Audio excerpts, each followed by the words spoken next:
Notre ouvrage rapporte encore d'autres éléments supplémentaires apportés par la loi contre les violences faites aux femmes au Congo, la loi dénommée Mouebara.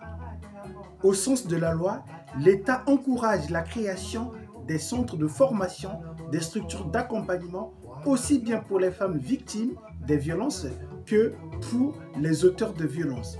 Car la loi pénale n'a pas seulement pour but de sanctionner, mais la loi pénale a aussi pour but de prévenir et de faciliter la réinsertion sociale de la personne inculpée pour des faits de violence sur les femmes.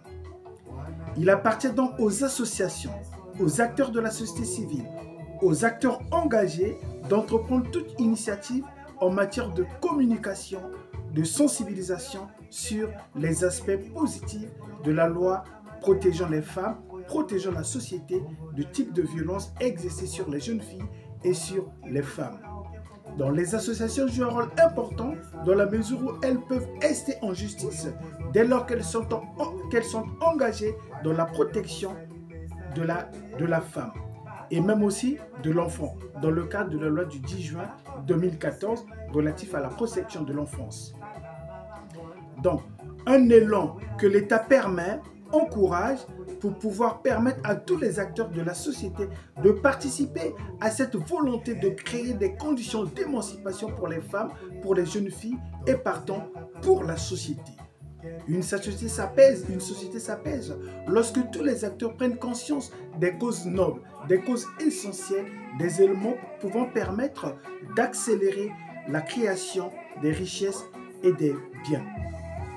La loi sur les violences faites aux femmes, loi dénommée Mouebara, s'inscrit dans la doctrine générale du droit international qui encourage aujourd'hui les femmes dans l'élaboration des programmes de réduction des inégalités entre les hommes et les femmes. C'est une loi qui n'est pas élogieuse à l'égard d'un personnage désigné. Au contraire, c'est une loi qui participe à la sensibilisation, car la loi, c'est l'expression de la volonté générale. Nul n'est censé ignorer la loi. Il appartient donc aux acteurs, aux écrivains, aux associations, aux institutions étatiques en charge de la question de la femme de vulgariser tous les aspects positifs de la loi afin de la rendre accessible à tous.